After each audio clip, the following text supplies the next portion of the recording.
নমস্কার, কেমন আছেন সবাই? প্রবাসীর ঘরোয়া রান্নাবাটির আরেকটি ব্লগে আপনাদের সবাইকে স্বাগত জানাই। আজ শুক্রবার, মাতা রানীর পোশাকের রং সবুজ। প্রথম দিন ছিল হলুদ, আজ দ্বিতীয় দিন সবুজ। মাতা রানীকে সবুজ রঙেও দেখুন ভারী সুন্দর দেখাচ্ছে। দেখতে দেখতে আজ মাতা রানীর 2 দিন হয়ে গেল। তার মানে আমাদের দুর্গাপুজোরও আর বেশি দিন বাকি নেই। একেবারে দোরগোড়ায় কড়া নাড়ছে। জানি কলিকাতা শহরে এতদিনে বড় বড় মণ্ডপগুলিতে প্রতিমা দর্শন শুরু হয়ে গেছে, কিন্তু মুম্বাইতে সেটা হয় না। দেখতে গেলে পঞ্চমীতে মণ্ডপে ঠাকুর বসানো হয়, আর ওই ষষ্ঠীর দিন থেকে এখানে পুজো শুরু হয়। সবচেয়ে বড় বিপদ হচ্ছে এই দুর্গাপুজোর সময় ছেলেপুলেদের এখানে হাফ ইয়ারলি এক্সাম থাকে, তাই জন্য পুজোটা ওই কোনো মতে কাটে। তো এই পড়ার পেছনে ছুটতে ছুটতে আমার ছেলেদের এখনো পর্যন্ত এই বছরের পুজোর কেনাকাটি কিছুই হয়ে ওঠেনি গো। শুধু ছেলেদের বলবো কেন, আমার নিজেরও হয়ে ওঠেনি। আজ তাই ছেলেদের স্কুল থেকে নিয়ে বাড়ি ফেরার পরে আবারও সঙ্গে সঙ্গে বেরিয়ে পড়েছি ছেলেদের কেনাকাটির উদ্দেশ্যে। চলুন, আর তো কটা দিন বাকি আছে, আজ কিছু শপিং সেরেই নিই। জানি না কতটা সারতে পারবো, যদিও সত্যি কথা বলতে সেই রকমভাবে আমার কিছু কেনার নেই। কেন কি গরমের ছুটিতে দেশে যাওয়ার সময় আমি বেশ কিছু শাড়ি নিয়েছিলাম, সেই শাড়িগুলো গরমে সেই রকমভাবে আর ব্যবহার করা হয়েছিল না। তার জন্য ওগুলো দিয়েই ভাবছি দুর্গাপুজোটা চালিয়ে নেব। হাজব্যান্ডের দোকানের নিচে এসে ওনাকে ফোন করতে উনি চলে এসেছেন। দোকান অবশ্য গুছিয়েই এসেছেন। একসঙ্গে কেনাকাটি করার পরে বাড়ি ফিরব। ছেলেদের ভীষণ খিদে পেয়ে গিয়েছিল। চলুন আগে ওদের টিফিন সারাই। আর আমার ছোট ছেলে এই বাজারে আসলেই ওর একটাই টিফিন, ও এগরোল খাবে। এগরোল ওর চাই তো চাই।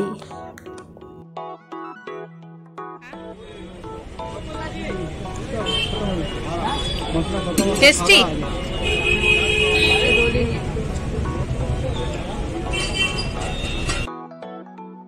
বড় ছেলে প্রথমটা বায়না ধরেছিল যে পাপা আমি উত্থাপ্পা খাবো, কিন্তু তারপরে উত্থাপ্পার ওখানে গিয়ে দেখা হলো প্রচণ্ড ভিড়, আর ওই ভিড়ে দাঁড়িয়ে লাইন দিয়ে খেতে গেলে আজ আর কেনাকাটা সারা হবে না। কেননা মসজিদ বন্দরের এইখানে বেশিরভাগ দোকানগুলি ফুটের বলুন আর বাঁধা দোকান ওই 8টা থেকে 8:30-এর মধ্যে বন্ধ হয়ে যায়। আর আজ আমরা এই বাজারে আসতে আসতেই পাক্কা 8টা বেজে গিয়েছিল। এখন এই দোকান থেকে যেখানে আমরা কেনাকাটি করব ওখানে পায়ে হেঁটে মোটামুটি 10 মিনিটের মতো যেতে হবে। চলুন একটু হেঁটে যাওয়া যাক। আর ওই দোকানে বলতে পারেন আমার বড় ছেলের বয়স যত, প্রায় এই 14 বছর ধরে ওই একটি দোকানে আমরা কেনাকাটা করি। আবার পুজোর সময় আসলে যদি দোকানে না আসি, দোকানদার আবার এইদিকে আমার হাজব্যান্ডকে ফোন করে বলেন যে দাদা এই বছরে কই এখনও আসলেন না। এখন আমরা হেঁটে চলেছি লেডিস মার্কেটের ওপর থেকে। প্রত্যেকটি জিনিসপত্র দেখে ইচ্ছে হয় একটু নজর দিই, একটু চোখটা বুলিয়ে নিই, কিন্তু আমার হাজব্যান্ড এত জোরে হেঁটে চলেছে, ওনাকে ফলো করা ছাড়া এই ভিড়ের মধ্যে আমার কাছে আর কোনো অপশান নেই। তবে হঠাৎ করে দেখতে পেলাম এই একটি বালার দোকান। আমার 2টি বালা নেওয়ার আছে, চলুন দেখি পছন্দ হয় কি না। তবে ভাবছি 2টো সরু সরু চুড়ি টাইপের নেব আর একটি চূড় টাইপের নেব। শাঁকা পোলার মুখে পুজোর সময় পরে বেরোলে ভালো লাগবে, আমি তো পছন্দ করি পরতে। তবে এই সাইজগুলি প্রতিটি এত বড় বড় দেখে মনে হয় না আমার হাতে আসবে বলে। শেষ পর্যন্ত ওই দোকান থেকে 4টি ওই সরু সরু চুড়ির থেকে একটু মোটা আর বালার থেকে একটু সরু 4 পিস নিয়েছি। তারপরে এই যে বললাম একটা চূড় টাইপের কিছু নেব, তাই জন্য এই দোকানটি দেখতে পেয়ে আবার এখানে দাঁড়িয়ে পড়েছি। চলুন একটা চূড় টাইপের একটু মোটা কিছু নিয়ে নিই। বালা হলেও চলবে, অনেক রকমের নতুন নতুন ডিজাইন এসেছে দেখেছি। ওই যে যেমন হয় সব সময় দূর থেকে অপরের জিনিসটাই দেখতে ভালো লাগে। এখন বালা নেওয়ার সময় যেন ডিজাইন খুঁজেই পাচ্ছি না। আবার আমার হাজব্যান্ডকেও বললাম একটু হেল্প করো। উনি আবার আমায় বলতে শুরু করেছেন যে নিজের পছন্দ মতো একটা তো নিয়ে নিলেই হয়, এটা কি আর সারা জীবন রয়ে যাবে। চলুন এখানে নেওয়া হয়েছে, এখন অন্য দোকানে যাই।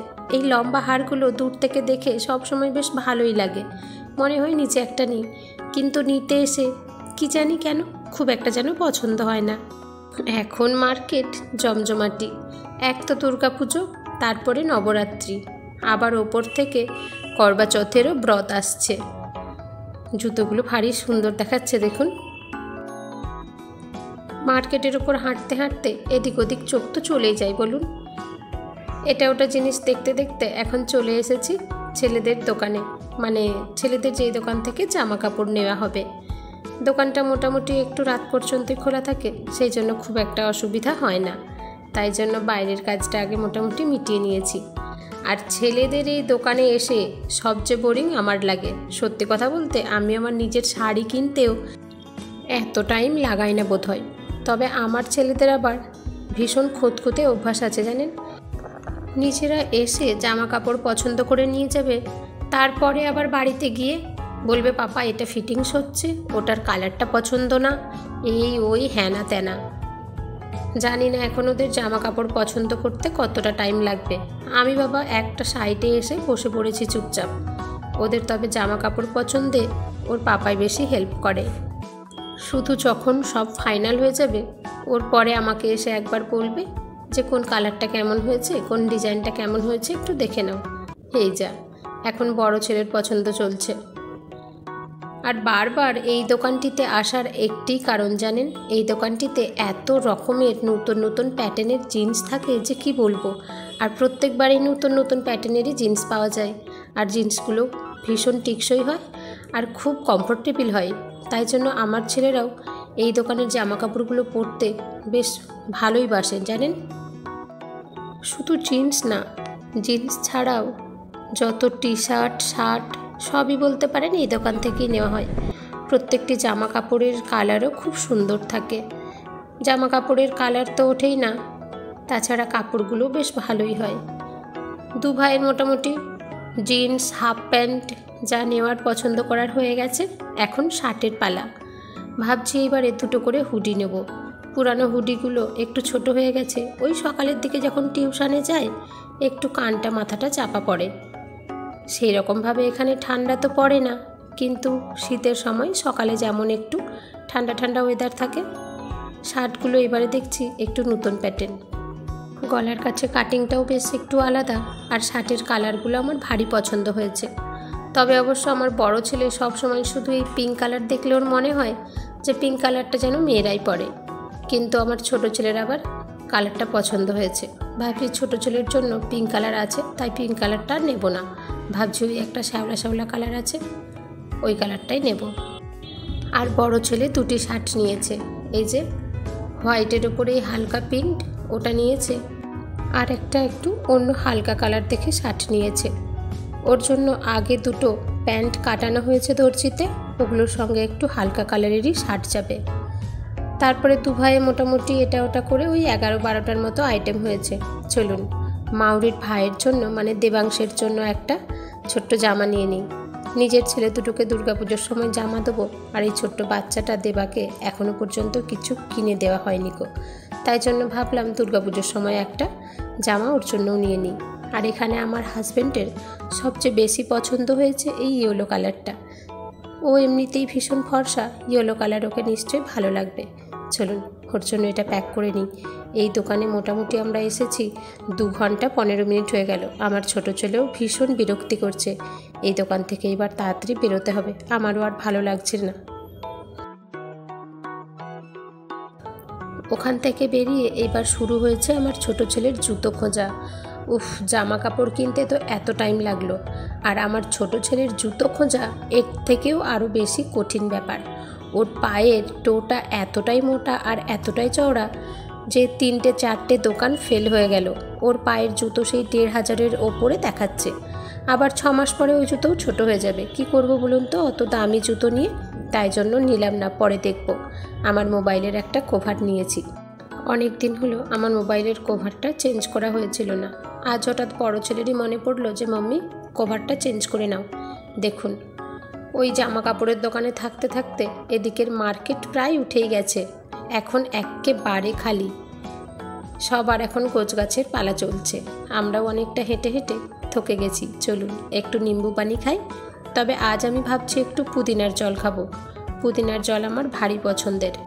বেশ কয়েকদিন আগে তবে আমার ভীষণ ঠান্ডা লেগেছিল। ভাবছি ঠান্ডাটা এখন খাওয়া উচিত হবে কি হবে না, কেননা আজও আমার ভয়েস অ্যাড করতে ভীষণ প্রবলেম হচ্ছে। গলাটা এখন বেশ খারাপ।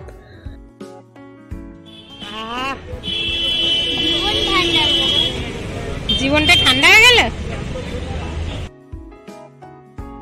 গরমটাও ভীষণ পড়েছে জানেন, তার উপর আজ আবার শাড়ি পরেছি, আর অনেকটাই রাস্তা দেখতে দেখতে হাঁটা হয়ে গেছে। একটু ঠান্ডা না হলে প্রাণটা যেন আইটাই করছে, লোভ আর সামলাতে পারলাম না। একটু ঠান্ডা ঠান্ডা পুদিনার জল খেয়েই নিলাম। তবে অবশ্য পুরোটা খাবো না, নিজে একটু খেয়ে একটু হাজব্যান্ডকে দিয়ে দেবো। ভাবছি ব্যাগে সাদা জল আছে, ওই সাদা জলই একটু খেয়ে নেব। আজ আর ট্যাক্সি করে ভিটি রিটার্ন করব না। অন্যান্য বারে ভিটি রিটার্ন করি, কিন্তু এইবারে এই সামনাসামনি মার্কেটের মধ্যেই ছিলাম তো, তাই জন্য পায়ে হেঁটে মসজিদ বন্দর চলে এসেছি। সঙ্গে একটু বিস্কিট, একটু কেক, একটু ভেফার আর পপকর্ন নিয়ে নিয়েছি। ওই খেতে খেতে ট্রেনে বাড়ি চলে যাব। চলুন এখন বাড়ি যাওয়ার জন্য ট্রেন ধরতে হবে। আজ এখনও রান্না বান্না হয়নি কো। অন্যান্য বারে প্ল্যান করে আসি, তাই জন্য দুপুরবেলা রান্নাটা সেরে রাখি, কিন্তু এইবারে তো হঠাৎ করে আসা হয়েছে, সেই জন্য রান্নাটা এখনও বাকি আছে। বাড়ি ফিরতে ফিরতে প্রায় 12টা বেজে যাবে, তারপরে আবার ফিরে রান্না সারবো। তবে অবশ্য দাদাকে বলে এসেছি অনামিকার খাবারটা রেডি করে নিতে, নইলে ওর খেতে অনেক লেট হয়ে যাবে।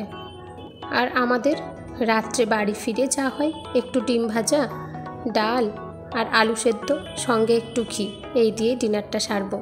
চলুন এই সঙ্গে আজকে মাতা রানীর দর্শন দিয়ে আমার ব্লগটি এখানেই শেষ করছি। আমার আজকের ব্লগটি আপনাদের কেমন লাগলো পারলে একটি কমেন্ট করে জানাবেন, ভালো লাগলে একটি লাইক করে দেবেন। আর আপনাদের পুজোর কেনাকাটা আশা করি সম্পূর্ণ হয়ে গেছে, পারলে একটি কমেন্টে জানাবেন। সবাই ভালো থাকবেন, সুস্থ থাকবেন। এতটা সময় আমার সঙ্গে থাকার জন্য অনেক ধন্যবাদ জানাই। আপনাদের সঙ্গে খুব তাড়াতাড়ি দেখা হচ্ছে আরও একটি কোনো নতুন ব্লগ নিয়ে।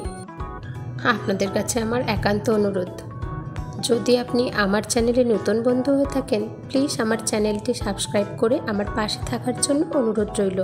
ফেসবুক থেকে দেখলে ফলো করে দেবেন। ভালো থাকবেন, সুস্থ থাকবেন। ধন্যবাদ।